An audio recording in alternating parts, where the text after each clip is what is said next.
Hello guys, welcome back to my channel. First and foremost, I do want to apologize in advance for taking so long to post yet another video. To be honest, I just want to let you guys know that sonography school has been kicking my butt. It is no joke at all. If you hear barking in the background, please excuse my dog. I have the balcony door open because we're in Georgia and we've been having some lovely weather lately. So he's on the balcony doing whatever he does when he goes out there. But anywho, I do want to give you guys a little update, and I am going to try my best to go and do weekly videos. They may not be posted weekly because I'm still trying to find an editing software, a good editing software to use, but I'm going to try to at least make weekly videos or multiple videos a week, so once they're uploaded, you know, it's not a long month wait. Today it is February the 25th and it is 7:51 p.m. So it's Sunday. I've spent my day doing a little bit of studying for a test that I have Wednesday, but majority of my Sunday has been cleaning up. But yeah, enough of my rambling. We're gonna get right into it. So sonography school. So for those who don't know, I'm going to give you a little background about me. I have my bachelor's in health service administration. Well, it's health science with a concentration in health services administration. I got that from a 4-year college in Savannah. And for those of you who know or who may not know how universities work, you pretty much make a schedule for your class. So whether you want to have class Monday, Wednesday, Friday, morning classes, or Tuesday, Thursday morning and afternoon classes mixed, you have that capability. Here, I'm in the sonography program at a teaching hospital in Atlanta, and we pretty much have clinic rotations in class Monday through Friday. So class is Monday and Wednesday from about 8 a.m. to about 3 p.m. And then we have clinic rotation Tuesday, Thursday, and Friday. You have the option to make your clinic rotation a little bit more flexible. Like my first clinic rotation, I went from 7:30 to 3:30, just thinking that I would beat the traffic. That was a lie. This rotation, since it's closer to my house, I left it at the normal time, which is usually 8 to 4. So yeah, trying to balance school, working, personal life, studying. It has been a hassle. It has been a big hassle, and I'm still trying to get used to it. But I'll give you guys a few tips and tricks that I've learned thus far. I will say this. Even when I got my bachelor's degree, I didn't have a protocol per se. I wasn't the best when it came to time management. In this program, I will let everybody know time management is important. You just have to find the groove of doing things. You need to set time, have a set time to do everything in life. Right now, I'm not doing much in my personal life because this program is taking up a lot of my life. So a few things. Some people wanted to know in the last video what type of shoes I brought. So I found these Crocs. These are the slip resistant Crocs. I actually got these from Shoe Carnival.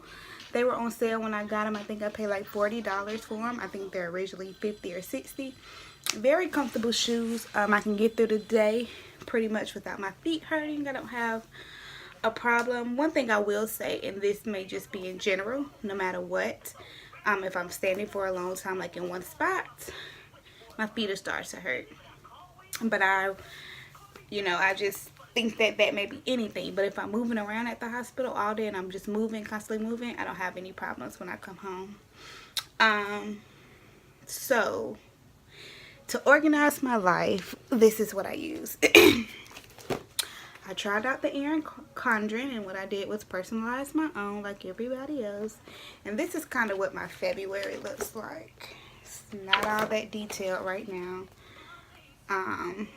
But this is it. I kind of color coded everything, and I have each class that we're doing. So right now we're taking abdomen 1, OB 1, then we have our clinic grades, and then we have intro to patient care and sonography. I think that's what it's called. That is basically midterm. Any labs we do, some group presentations, that type of thing. Advice that I can give anyone in the sonography program: time management. Time management is really important.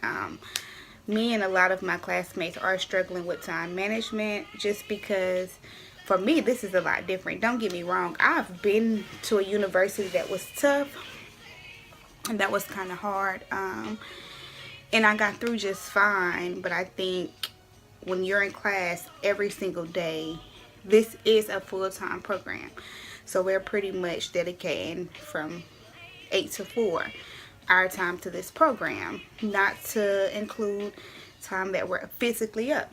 So for those of you who know or who may not know, Atlanta is a really busy city. If you're from or live in any major metropolitan city area, then you understand exactly what I'm talking about. So on an average day right now, at this point of the semester, my class is from 8 to 4, clinic rotations is from 8 to 4. I have to be up by 6 o'clock in order to leave my house by 7 in order to be on time from 8. So I'm up pretty much every day from 6 to 10, 11 at night. So I'm up and running 13, 14, 15 hours per day. I'm exhausted. On the weekends, it's the time that I have to pretty much wind down. But I'm still trying to work and do other things. I don't have the ability to not work. I mean, for those who do have the privilege, I would say take advantage of it. But I don't have that privilege or that ability right now. I have to work. I'm paying for college out of pocket, which is another thing. So I have all of these things that I have to take care of and do on top of the program. So I'm not going to lie, it's challenging. Is it impossible? No. It's not impossible, but if you want it and if you're dedicated to it, you'll do fine, you know. Some of the most successful people have sacrificed a lot to get to where they are. So you have to be willing to sacrifice, whether it's sleep, whether it's time, whether it's your personal life. It doesn't matter. You have to be willing to sacrifice something for the program. And at the end, you know, it'll all be worth it. Right now, I just gotta say thank you to my support system. I have a good support system right now, and everyone can see the end of the tunnel except for me. I know the end of the tunnel is there. You know, we have about February, about 16 more months before I can see the end of the tunnel, and I know it'll all be worth it. But my support system is what gets me through most of my days. I have had 2 breakdowns since I got into the program. And we started on January 8th. And like I said, today is February 25th. So, I mean, but it's okay. It's okay to cry. It's okay to break down. It's okay to vent. It's okay to worry. But when you cry, cry with faith. Cry with a purpose. Cry it out and keep it moving.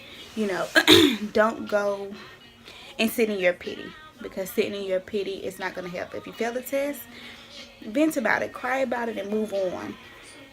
One of the hardest things for me right now is grasping the concept of scanning. I've had the pleasure to recently be in 2 good rotations. One is all the way on the north side of Atlanta. The other one is in the heart of downtown. And both hospitals have both been very good at explaining and helping me out as a student. But at this hospital that I'm at now, we do front scans for the sonographer. So we'll go in and we'll start the scan. They'll come and do the back scan and scan our photos. I have been beating myself up about not getting the best picture, not being able to get pictures that I know I can get in class. And yeah, I mean, we don't have the sonographer's eye right now.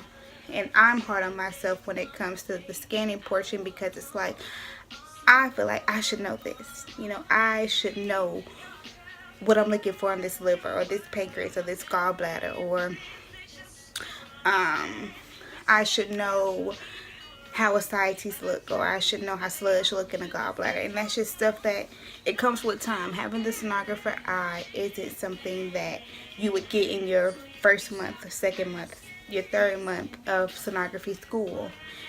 it takes practice, time and practice. So one thing I will say is no matter what sonography program you're in, don't give up. Cry. I've been frustrated. I've been wanting to give up already because I just feel like I'm at a spot where I just won't get it. It's just not clicking. And all of my friends that I know that sonographers, all of the sonographers at the rotations are just like, it will click. One day you'll wake up and it will click. You'll have your days, your months, and your time where you just feel like it won't click. And eventually you just wake up one day and it all makes sense and it all clicks. So don't feel bad. Another thing, it is pretty much 8 o'clock at night and I am drinking coffee. Coffee has become my best friend since I've been in this program. I have not drunk straight coffee in about 12 years. This kind of keeps me up. It keeps me paying attention. It keeps me alive. So after I shoot this video, my plan is to study for about 2 to 3 hours. And I know I have a hard time staying up. So I'm drinking coffee to try to keep me up. Right now, this is the book that we use in my program. And this is the chapter we're doing right now. So we are right now in chapter 10 and 12. We have a test Wednesday. And it's over the gallbladder and the biliary system. And also I think chapter 12 is the pancreas. Yes. So those are the 2 chapters that we have. Each chapter is about 30 something pages. So I have to read and get information down pat and embedded in my brain by Wednesday on 60 something pages.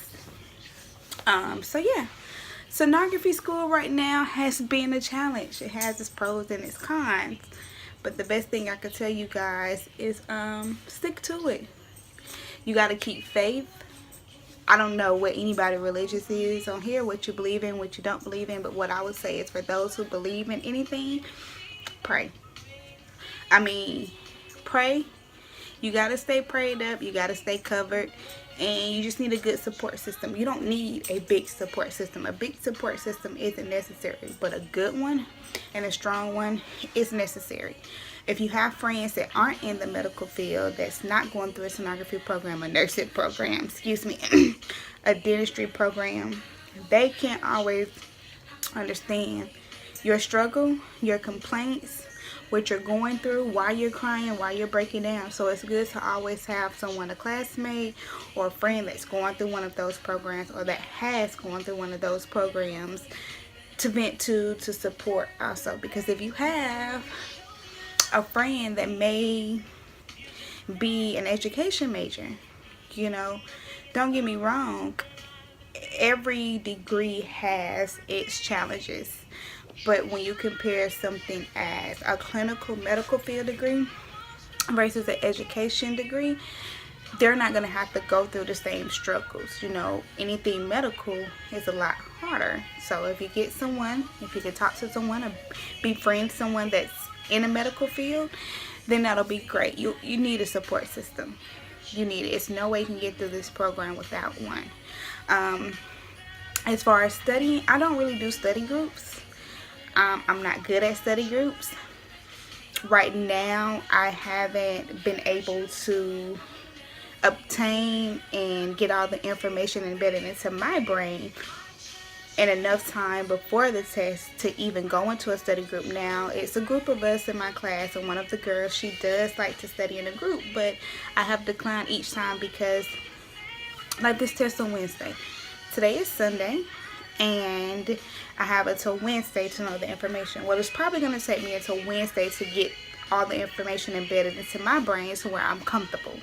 So that doesn't leave me much time to go into a study group with her. I'm not that person that's going to go into a study group half studied, halfway prepared. If I'm going to go into a study group, I'm going to have it down pat to where I'm not confusing anyone else, or learning or listening to what they say confuses me.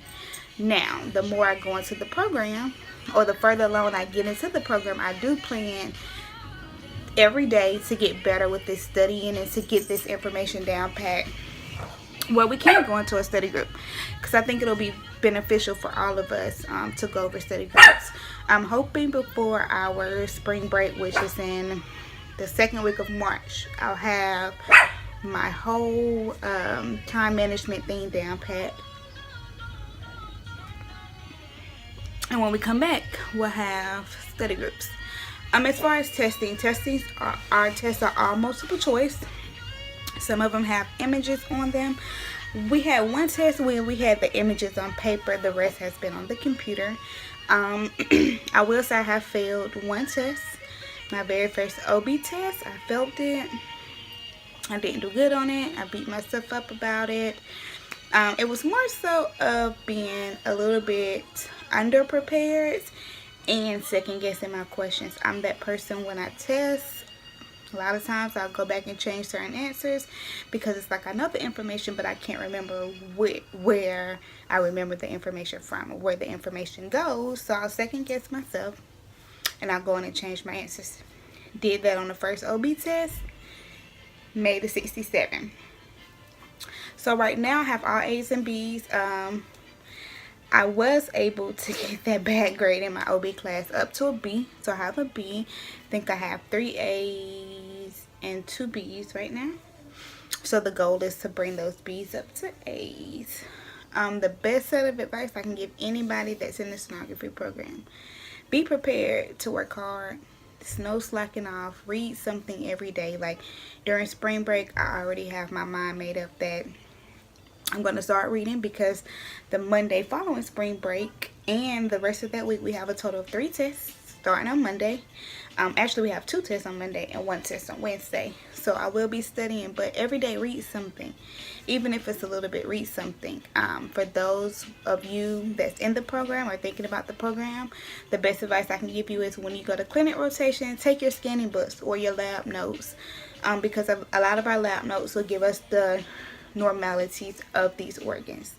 So the liver, the normal length, width, and height of the liver, it'll be on there. How it looks, if it's supposed to be echogenic, hypoechoic, hyperechoic, anechoic, those things are on there. So those are good guidelines because depending on where you go, you know, those teaching you will ask you, so this liver is what to the right kidney? Why is that? Is that normal or is it abnormal? So this liver is approximately such and such centimeters. Is that normal or is it not normal? And you want to know those things or become familiar with them. But like I said, this is really just a video to touch bases with you guys, pretty much let you know what I've had going on and why I haven't posted a video. I didn't give up on my YouTube page, trust me. I'm still here. I'm just trying to juggle school, personal life, study time, and YouTube, which is hard. A lot harder than I thought it would be when I initially had the thought of starting a YouTube channel. But I will try to make weekly videos so that way the videos aren't all over the place like this one. I'm really just trying to give you guys information as to what's been going on. Didn't really have anything prepared or written down. I tried to answer some questions that I was given, emails and ads on the last video. But if it's any questions that I didn't answer, anything that I didn't talk about, just leave your comments below. And in the next video, I'll make sure to answer those questions. If it's different type of videos you'll like me to post or make, just let me know also. As far as school funding, so let me tell you guys a little bit about this because I'm going to put a link down below about some ways for those who are needing help, assistance with paying for school. So when I got my bachelor's degree, first of all, I'm an independent student. I was considered an independent student. I am an independent student for forever and ever. So both of my parents are deceased. That made me an independent student. Whether you're a dependent student or independent student, you will get a certain amount of funds, government financial aid funds, that you will be able to, that you would be awarded the lifetime of your career. If you go to grad school, I think you get a little bit more. But for undergrad, post-grad, undergrad, anything like that, you'll get a set amount. Well, for me, I maxed out of all of the government assistance, financial aid, student loans, things like that I was able to get when I got my bachelor's degree. You only can get Pell once. So or I say this, I think with Pell, you can only get Pell definitely for an undergrad degree. I think if you do 2 bachelors, you can get Pell. Or if you do an associate's and a bachelor's, you can also get Pell if you haven't used all of your Pell. Because Pell, you still get a max amount that you'll be able to get. For me, I had already maxed out of everything. So when I started this program, I didn't have any funds to help me pay for school. So, of course, I got to pay out of pocket. Well, each semester, I think the program is anywhere between $2,500 and $2,700. I have to look on the website or through my paperwork to figure out the exact amount. But per semester, that's it. It's 5 semesters, 18 months. Well, honestly, I prayed to get into the program.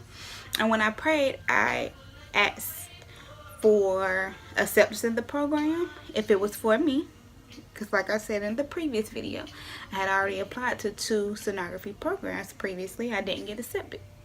So before and while I was applying for this program, I prayed that if I'm accepted, a way for me to be able to pay for school and a way for me to be able to provide for myself, because I have an apartment, I have a car note, I have bills. So I prayed for being accepted, being able to pay for school, being able to still provide for myself as I go to school.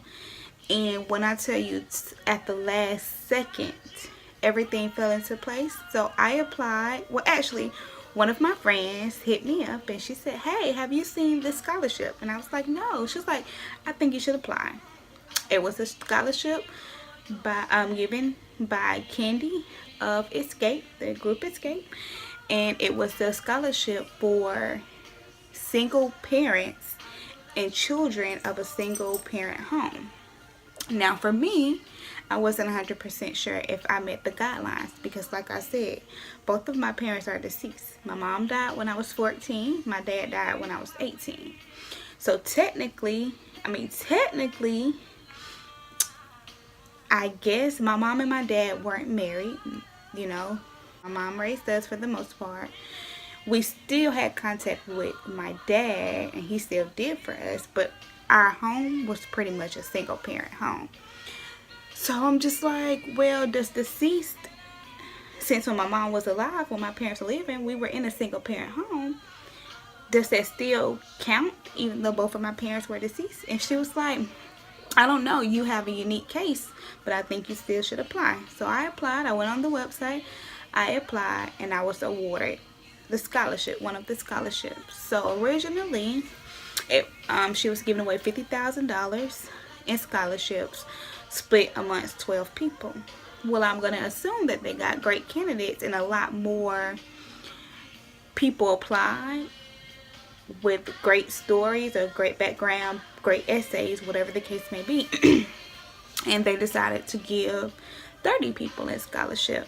So originally I received my email and it said that my scholarship was for $750. And that was only part of my tuition. Like I said, the tuition per semester is either $25 or $27.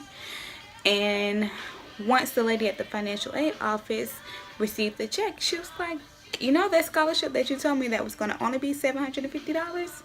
Well, it's $1,500. Isn't God good?" So that left me with paying a balance. I still have a balance of about a little bit over $900 that I have to pay for next month. But I have a few more scholarships that I'm going to apply for. Fingers crossed, I'm going to get them. So what I'll do is I'll leave the link below as far as how to apply for Candy scholarship. I think that she does it in the winter and the summertime. It's closed for this winter, of course. But you can go on there and get information and start preparing for the deadline for the next scholarship. It definitely helped me out. And it's a few more scholarships that I'm going to apply for, including the apartment complex that I live for. They are a non-profit organization. They do scholarships. I'm going to apply for that one also. But it's 2 scholarships that I'm going to apply for. One that I've already been rewarded and another one that I'm going to finish this week.